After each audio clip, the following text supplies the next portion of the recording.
So it's January, and it seems like every single photography YouTube channel is doing some sort of what's in my bag video.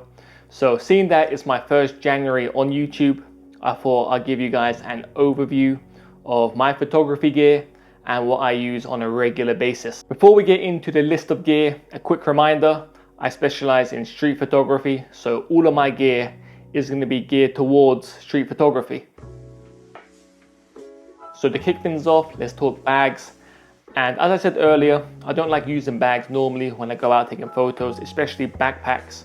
So when I take photos in London, and if I'm doing street photography, I'll often just leave the house with a camera with one lens on it, maybe a battery in my pocket, and that will be it. Obviously, when I go abroad, I bring a bag with me, and when I'm traveling about and I need multiple pieces of gear with me, then I carry a backpack. And for those occasions, I use Double & Co's adventure bag. So this backpack pretty much does everything. You can put your laptop in there, it's got quick card pocket access, you've got shoe compartments.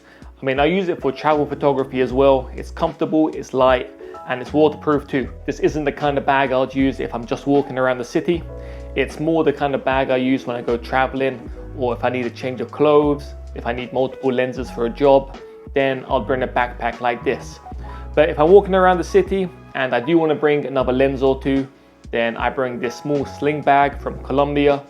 It's not a specialist photography bag or anything. I just think it looks cool and it just works. I can get my camera in there, I can get my lenses in there, I can get my batteries in there, and if I need to put a battery pack or anything like that, it also fits in.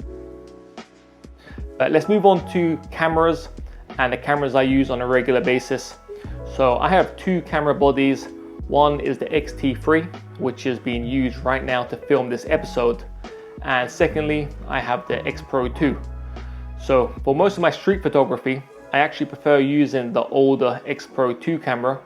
And I've done a more in-depth review on this camera, and I'll link that down below. But it's my favorite Fujifilm camera. I've tried the X Pro 3, I didn't really like it. I stuck with the X Pro 2. It's lightweight, it's small, it's waterproof, it fits in a small sling bag. It's not heavy to the point where when I'm carrying it around all day, it's uncomfortable. So yeah, it's just a good all-around camera, and I use it for both travel, street photography, and also for professional work as well.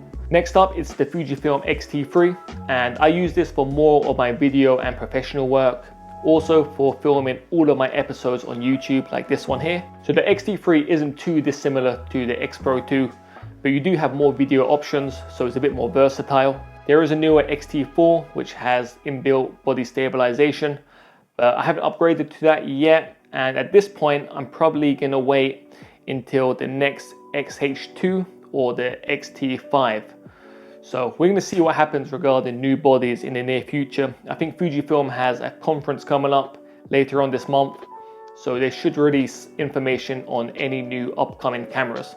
So keep your eyes out for that one. So I also use a GoPro for my YouTube episodes, and I've been using the GoPro 9 lately, and that's been used for the POV footage on this channel. So compared to the GoPro 7, which I was using previously, the GoPro 9 is on another level, especially when it comes to stabilization. And finally, I use the DJI Pocket for filming random B-roll or for filming time lapses and just random things like that. But that's the camera bodies I use out of the way. Let's now talk about camera lenses.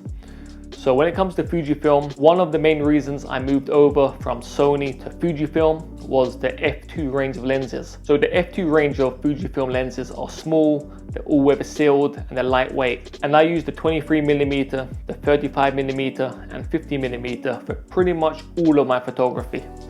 So the 35mm is probably my favorite Fujifilm lens, and it's the one I use most often. If I just have to pick one lens to leave the house with, it will be the 35mm. For me, it's just that perfect balance between getting enough background and still being able to pick out subjects and isolate them. Meanwhile, the 23mm f2 is probably the more versatile lens. So you can use this for street photography, for architectural photography, for landscape photography. It's a pretty much all-in-one lens. And as with all the f2 lenses, it's weather sealed, they're small, they're durable.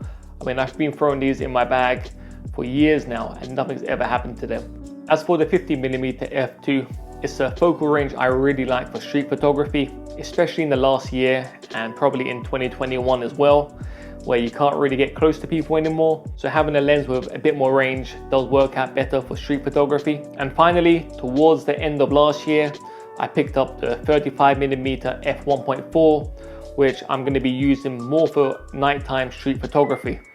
Now, due to the lockdown restrictions in place, I haven't been able to get out and test that lens out yet, but I will be doing that in the near future. So let's move over to Fujifilm zoom lenses, and I own two of them. Firstly, the 10-24mm f4. So this is a lens I use mostly for professional work and for architectural photography as well. So it's a lens which is stabilized, so it's good for video. And if you're taking interior shots, the 10-24 does come in handy. But it's not really a lens I use for street photography. And when I'm taking photos for fun, I don't ever normally bring the 10-24 out with me unless I'm specifically going out to get an architectural shot or some sort of landscape. But it's a very useful lens, and if you're a working photographer, having a wide angle lens is always a good idea and always comes in handy. Next up is the 55-200mm Fujifilm lens, and I picked this up when I was in Japan in 2019, and it's a really good versatile lens. I was using it for street photography, I was using it for landscape shots, but mostly I've been using it for B-roll and taking video of products. Since it's stabilized, you can get pretty good footage handheld from it. So that's the main reasons why I've been using the 55-200. I don't really do nature photography or anything like that. But when it comes to street photography or taking B-roll, it definitely has come in handy. And it's a lens that I do always pack when I go traveling. Again, as with the 10-24, the 55-200 isn't a lens I usually take out onto the streets of London to take photos. It's just a bit too big and heavy for that, and I prefer using the f2 primes instead. But yeah, that's the lenses I use. Let's get on to some of the accessories that I use in my photography. So firstly, let's talk filters. And I almost always put clear UV filters on the front of all of my lenses, and that's just so it gives my lenses a little bit more protection. But you do have to be a bit wary when you're pulling on UV filters on the front of your lenses. Some of the cheaper models do have a slight color to them, so some of your photos can end up coming out a bit yellow or a bit purple, so do watch out for that. As for ND filters, I don't usually use these other than when I'm traveling and I'm packing a bag so I can carry them about. I've used the ND filter in the past to take photos like this in Japan, and they do look cool and I do enjoy using them. But it's just one of those things where I like to keep my photography gear when I go out taking street photos as simple as possible. So ND filters generally do stay at home unless I'm traveling. And finally, I have a Tiffin Black Mist filter. And I actually use the Tiffin Black Mist to film all of my YouTube episodes.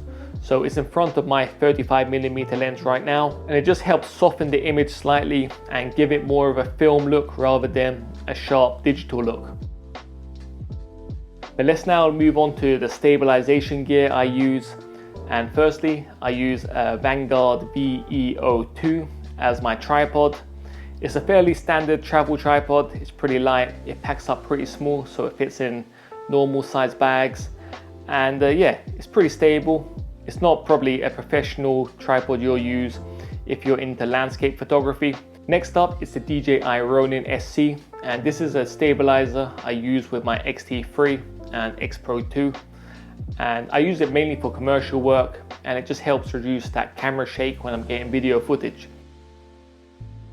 As for any final bits and pieces, I use Samsung T5s and T3 SSD drives for editing video on the go and editing photos on the go. They're really fast, they're small, and they're pretty durable too. And I always pack a couple of these when I go abroad with me. As for computing hardware and software, I use an Apple MacBook Pro 13-inch, and it's the 2018 version. It's still fast enough to run Final Cut and edit 1080p and 4K footage.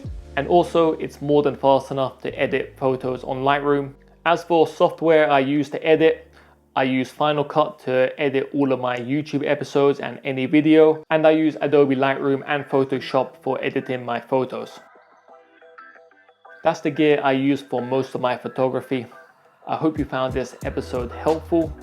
And as I said earlier, I like to keep my gear as simplistic and minimal as possible. And when I go out, I don't like really carrying heavy bags. And if possible, I like to leave the house with just the camera and one lens on it and nothing else. I think it is easy to get obsessed with buying new gear, and you get yourself into the thought pattern of thinking that buying new gear and buying better gear will make you a better photographer. Gear is important. I mean, there are lots of YouTube channels out there which will tell you that gear is not important and so on. It is important, but it's not the be all or end all, and it won't actually make you take a better photo. But I'm going to get into that in more detail in a future video. But I hope you enjoyed this one. I hope you guys all keep safe, and I'll catch you in the next one.